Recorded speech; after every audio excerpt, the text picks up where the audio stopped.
کی محبت کے تقاضے پورے کرنے چاہیے. کیا کیا تقاضے؟ نبی پاک کی محبت کا سب سے پہلا تقاضا یہ ہے کہ نبی پاک صلی اللہ علیہ وسلم کے بارے میں اپنے عقیدے کو درست اور پختہ کیا ہے. کتنے ایمان والے جو اپنے آپ کو مومن کہتے ہیں، اللہ پر ایمان کا دعویٰ، نبی پاک صلی اللہ علیہ وسلم کے امتی ہونے کا دعویٰ، نبی کی محبت کا دعویٰ ہے، لیکن نبی کے بارے میں عقیدے کا کچھ پتہ نہیں. نبی کے بارے میں عقیدہ درست اور پختہ ہونا چاہیے. یہ محبت کا سب سے پہلا تقاضا.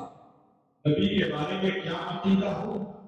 نبی کے بارے میں عقیدے کی تفصیل میں نہ جا کر کے آپ کم سے کم اتنا ذہن میں رکھیں کہ نبی اکرم محمد عربی صلی اللہ علیہ وسلم اللہ تبارک و تعالیٰ کے سب سے آخری اور سب سے افضل اور سب سے اعلیٰ نبی ہیں. آپ کے بعد کوئی نبی آنے والا نبی آخر الزمان خاتم النبیین سلسلہ نبوت آپ کے بعد ختم ہو گیا. آپ کے بعد کوئی نبی آنے والا نہیں. اب نبی کی ضرورت دنیا میں ختم ہو چکی ہے. اب کسی نبی کی ضرورت نہیں. نبی پاک صلی اللہ علیہ وسلم کی جو نبوت ہے، یہی نبوت قیامت تک کسی کا فیض جاری رہے گا، اور یہی نبوت قیامت تک اپنے فیض کے ذریعے انسانیت کی ہدایت کا سامان اس سے ہوگا. کوئی نیا نبی نہیں ہے.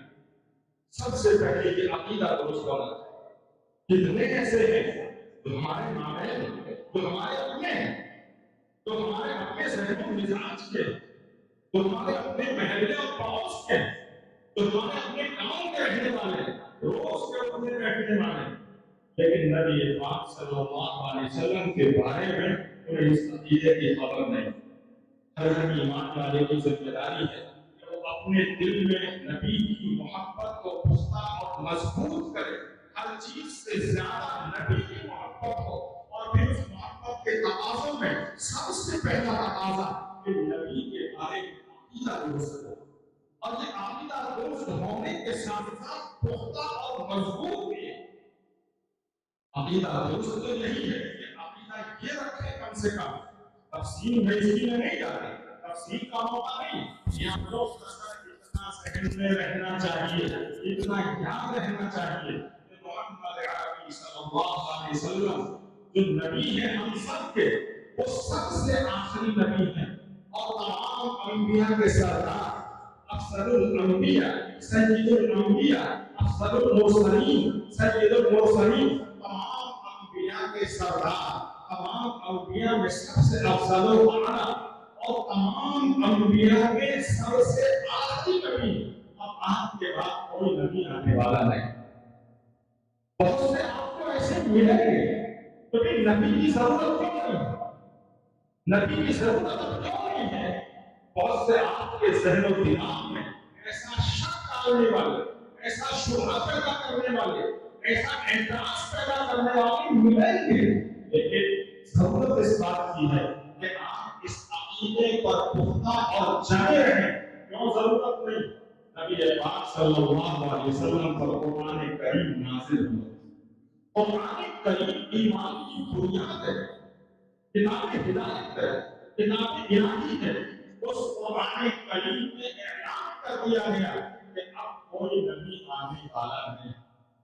جتنے بھی انبیاء کرام آئے، حضرت آدم علیہ السلام سے لے کر کے ہر آنے والا نبی جب اس کا آخری وقت ہوتا تھا، جب وہ اپنے ماننے والوں میں اپنی تعلیم بیان کرتا تھا، اپنے ماننے والوں کی تربیت کے کام کو انجام دیتا تھا، تو وہ نبی اپنے متبعین کو، اپنے ماننے والوں کو تعلیم و تبلیغ کرتے ہوئے یہ بتلاتے تھے کہ ایک نبی آنے والا ہے، ایک نبی آئے گا، وہ ایسا ہوگا، وہ ایسا ہوگا.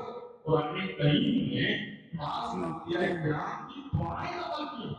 حضرت ابراہیم علیہ السلام نے تو دعا فرمائی کہ یا اللہ تعالیٰ میری ذریت میں سے، میری نسل میں سے ایک ایسا نبی بنا کر کے بھیج. حضرت موسیٰ علیہ السلام نے خبر سنائی ایک نبی آئے گا. حضرت عیسیٰ علیہ السلام نے کہا کہ میرے بعد ایک نبی آئے گا۔ حضرت عیسیٰ علیہ السلام کے دنیا سے چلے جانے کے بعد آسمان پر اٹھا لیے جانے کے بعد کوئی نبی نہیں آیا۔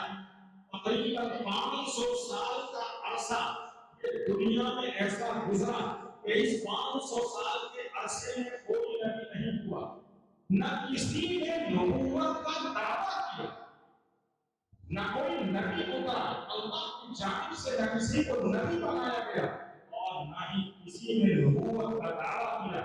نبی پاک صلی اللہ علیہ وسلم کے بارے میں خوشخبریاں دی ہیں۔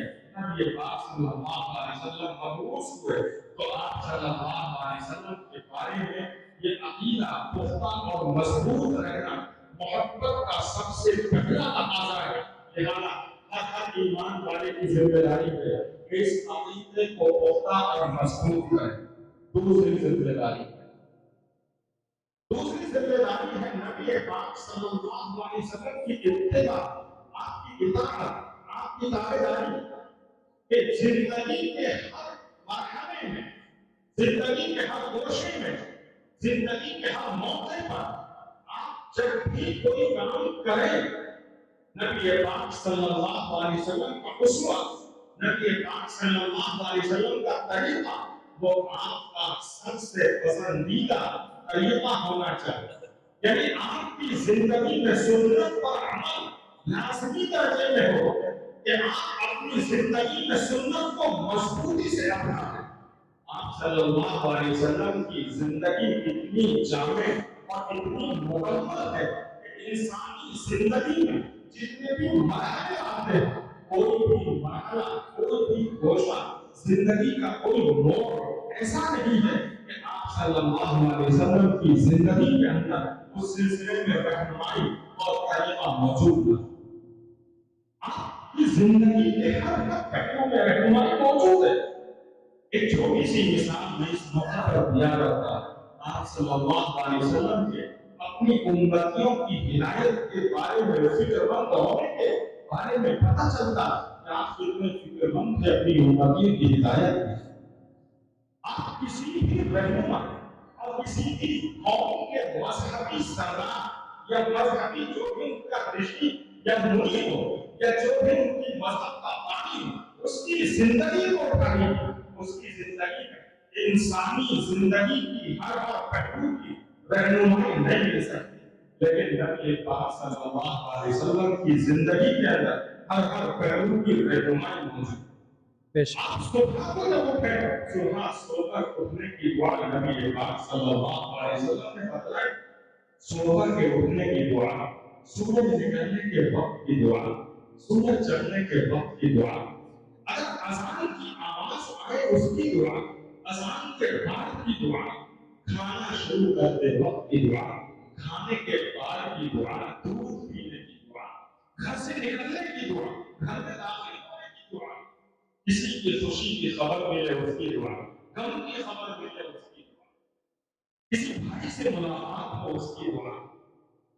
اتنا کوئی بھی زندگی کا کوئی مرحلہ، کوئی گوشہ ایسا نہیں مل سکتا کہ نبی پاک صلی اللہ علیہ وسلم کی جانب سے اس سلسلے میں ہدایت اور رہنمائی نہ، ہدایت اور رہنمائی کو دور کیا، آپ نے دعائیں بتلائیں اور اپنے الفاظ بھی بتلائیں اور وہ دعائیں آپ کے بتائے، آپ کی امت کے آپ کے شہدائیوں نے اپنائی، ان کو عمل کیا، ان کو سیکھا، یاد کیا اور اپنی زندگی میں ان کو اختیار کیا۔ یہ جامعیت اور یہ کمال، یہ گفتگی، یہ پوری زندگی کا احاطہ نبی پاک صلی اللہ علیہ وسلم کے علاوہ کسی انسان کی زندگی میں نہیں رہ سکتا۔